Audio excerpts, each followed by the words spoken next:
siyam ou le saum? Est-ce toujours le jeûne? C'est une question qui se pose. Dans le Coran, le jeûne est rendu par des mots qui se rattachent tous à la même racine. Cette racine, c'est sawama avec un sad, la consonne du S emphatique comme première lettre de la racine. Sawama, c'est une racine qui est dite creuse, ajwaf, avec une semi-voyelle au milieu. Cette semi-voyelle, c'est le W, le W. Mais si on trouve une voyelle I dans la première syllabe, alors le W devient Y, le W devient Y, comme dans Siyam. Et cela pour harmoniser la prononciation du mot.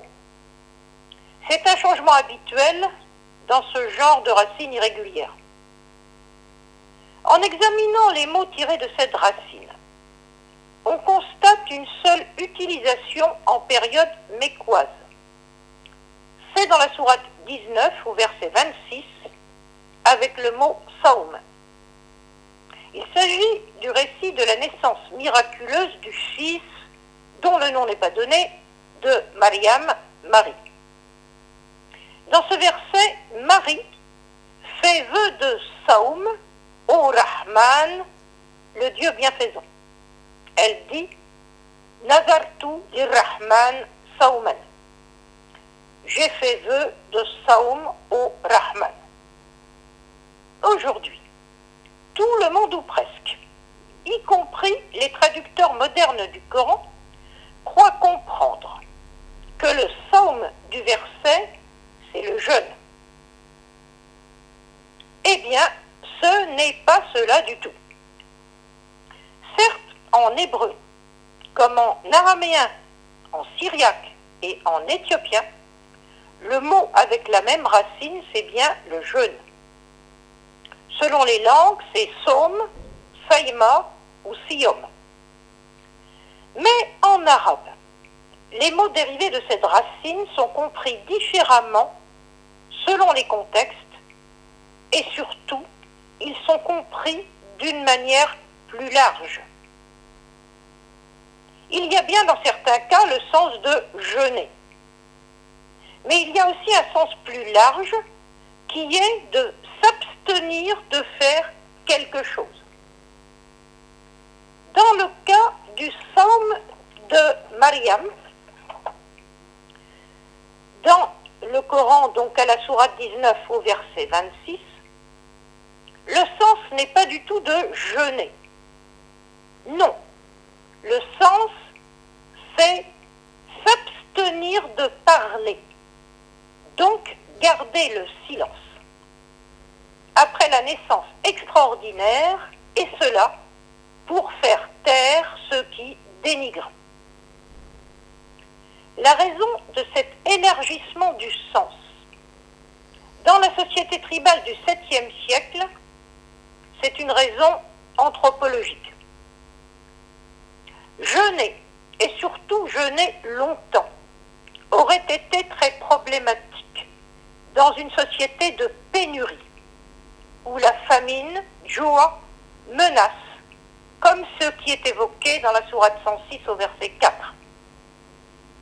Quand la racine sawama commence à être utilisée en arabe, elle ne peut donc avoir le sens de jeûner, car le jeûne ne s'inscrit nulle part dans les rituels, ni dans les attentes de cette société.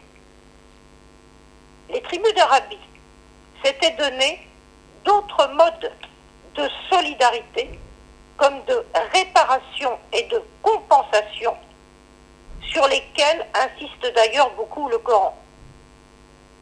Dans cette société, on répare avant tout en donnant et en se montrant généreux, pas en se privant soi-même, car se priver sans donner ne servirait à personne. Il faut alors penser à tous ces passages du Coran où il est question du it'am, le fait de donner à manger. Il faut donner à manger d'abord à sa famille, mais aussi ensuite à ceux qui sont dans le besoin.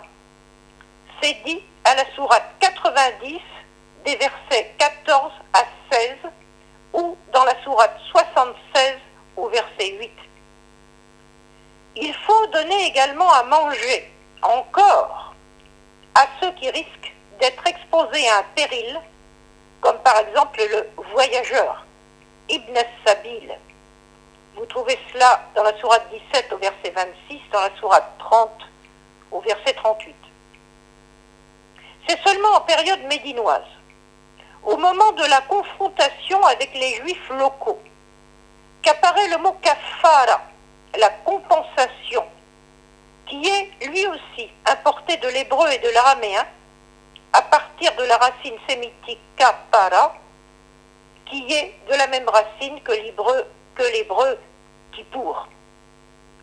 Le mot kafara n'est d'ailleurs cité que dans 3 versets de la sourate 5, dans les versets 45, 89 et 95. Mais ce qu'il faut remarquer, c'est que si la compensation kafara est invoquée, on commence d'abord par demander de donner à manger ou libérer un esclave, comme dans la sourate 5 au verset 89. C'est seulement si on n'a pas les moyens de faire cela qu'il est demandé de jeûner pour 3 jours dans le passage de la sourate 5 au verset 89. En dehors du cas du jeûne du mois de Ramadan, qui est cité dans la sourate 2 au verset 185, et dont on peut dire qu'il s'inscrit dans une confrontation, voire dans une surenchère par rapport au jeûne du judaïsme au début de la nouvelle année.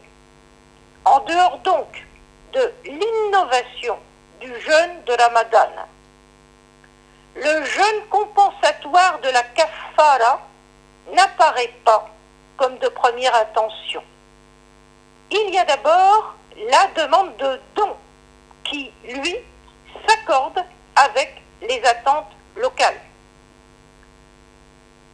Il faut signaler encore un autre passage où le mot siyam semble mal compris. C'est celui de la sourate 58 au verset 4 à propos d'un conflit matrimonial. Il est question de la répudiation faite à tort, que l'on regrette et sur laquelle on veut revenir. Pour éviter de voir se renouveler l'erreur commise, il est demandé de tenir un siyam de 2 mois consécutifs. Là encore, les traducteurs modernes ont tous pensé qu'il s'agissait d'une privation de nourriture. Mais les lexicographes médiévaux, qui mettent en avant pour la racine sawama le sens de s'abstenir de, les lexicographes médiévaux nous permettent de comprendre autre chose. Ils nous permettent de comprendre qu'il ne s'agit pas de se priver de manger, mais de s'abstenir de cohabiter avec son épouse pour éviter de retomber dans la même erreur. Alors, avant de traduire les mots saum ou siyam par le jeûne, il faut s'interroger à chaque fois sur le contexte dans lequel ces mots sont employés. À bientôt.